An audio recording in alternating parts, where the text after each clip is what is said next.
Assalamualaikum warahmatullahi wabarakatuh.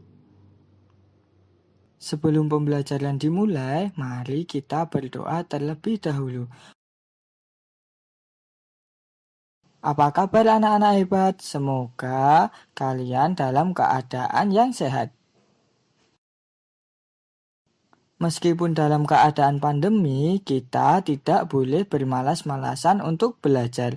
Kita harus tetap semangat untuk belajar agar kita bisa menggapai cita-cita kita di masa depan nanti ya.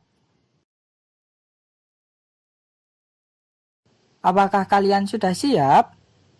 Kalau sudah, mari kita belajar bersama. Sekarang, ayo berlatih.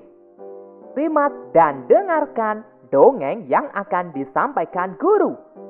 Ayo, dengarkan cerita fabel Ikan dan Burung. Ikan dan Burung. Di sebuah hutan, hiduplah dua binatang yang saling bersahabat. Binatang itu adalah burung dan ikan. Keduanya sangat dekat dan selalu saling membantu. Kedekatan keduanya ini tidak terjadi begitu saja, melainkan melalui suatu kejadian yang mengubah mereka. Ketika itu, ikan sedang beristirahat di pinggiran sungai. Ia memandangi biji-bijian di pohon tepat di atasnya. Kelihatannya biji-bijian itu enak dimakan, kata ikan dalam hati.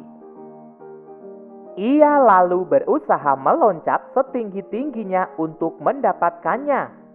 Berkali-kali ia meloncat, namun tidak berhasil mencapai biji-bijian itu.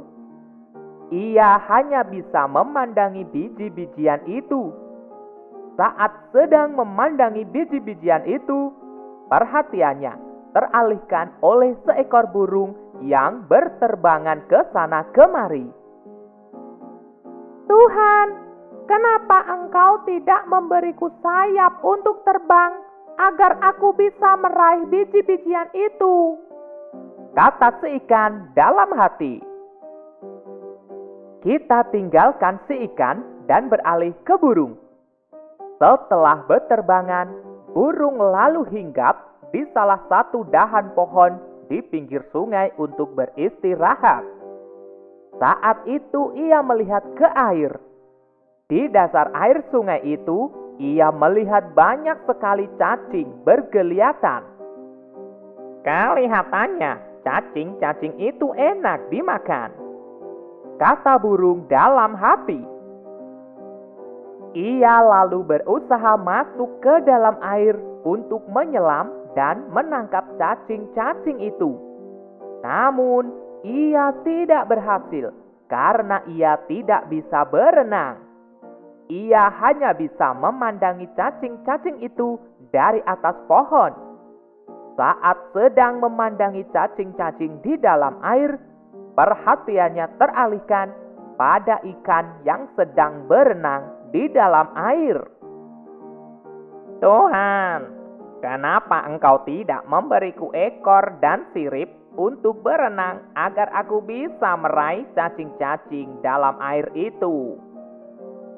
Kata si burung dalam hati. Akhirnya, ikan dan burung saling tahu kesulitan masing-masing.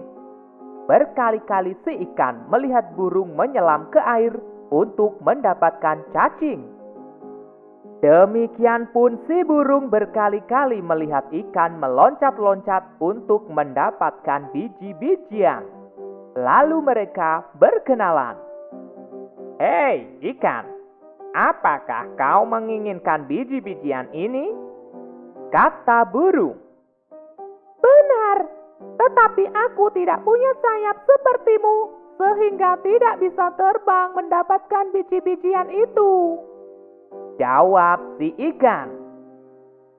Aku juga menginginkan cacing di dasar sungai, tetapi aku tidak punya sirip sepertimu, sehingga tidak bisa mendapatkan cacing-cacing itu, Balas si burung.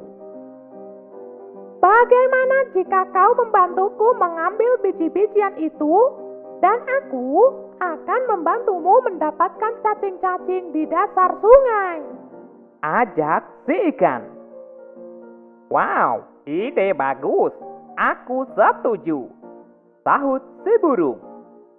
Akhirnya ikan dan burung menjadi sahabat dan saling membantu. Demikianlah tadi dongeng fabel ikan dan burung.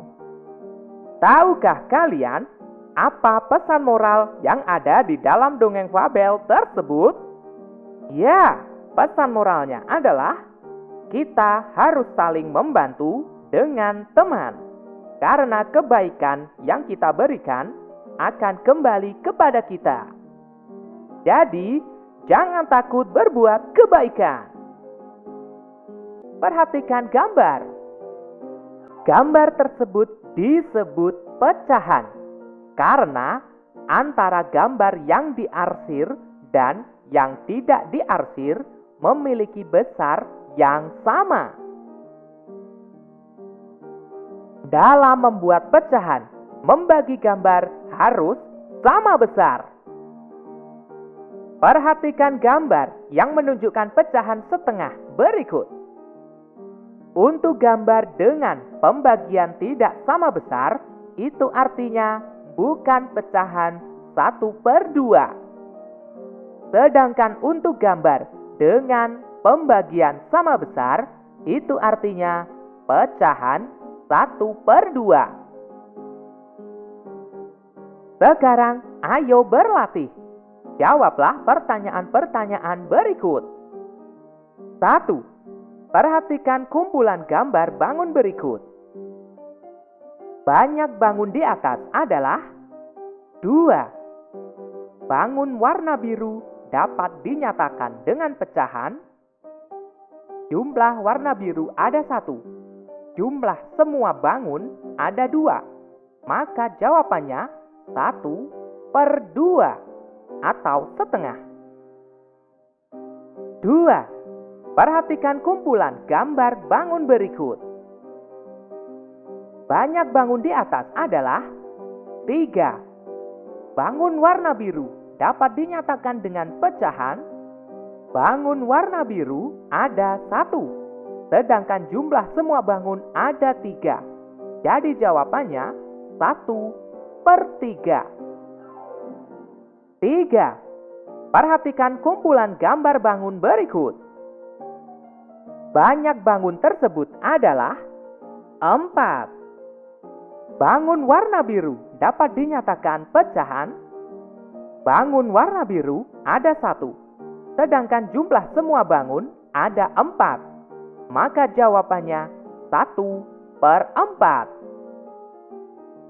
Sekarang ayo berlatih. Pilihlah pecahan berikut sesuai gambarnya dengan memberi tanda centang. 1/2. Manakah gambar dengan pembagian sama besar? Ya. 1/3. Manakah gambar dengan pembagian yang sama besar? Ya. 1/4. Manakah gambar dengan pembagian yang sama besar? Ya. 1/2. Manakah gambar dengan pembagian yang sama besar? Ya. 1/3. Manakah gambar dengan pembagian yang sama besar? Ya. 1/4. Manakah gambar dengan pembagian yang sama besar? Ya. Gerak dasar tarik kijang. Berlari-lari kecil ke arah depan dengan posisi tangan di kepala seperti tanduk. Pandangan lurus ke depan. Melompat ke kanan dan ke kiri. Posisi tangan lurus. Jari membuka. Posisi badan membungkuk. Menggerakkan tangan ke samping kanan dan kiri. Posisi kaki jongkok seperti gambar. Sekarang ayo mencoba. Lakukan gerakan kepala, tangan, dan kaki seperti gambar di atas. Siswa dapat merangkai urutan gerak kijang atau menambah gerakan-gerakan lain yang sesuai gerakan kijang. Selamat menari! Jangan lupa mengerjakan tugas dengan didampingi orang tua atau saudara yang lebih tua. Jangan lupa menggunakan masker saat berpergian, menjaga jarak dari kerumunan, mencuci tangan menggunakan sabun ya. Cukup sekian, wassalamualaikum warahmatullahi wabarakatuh.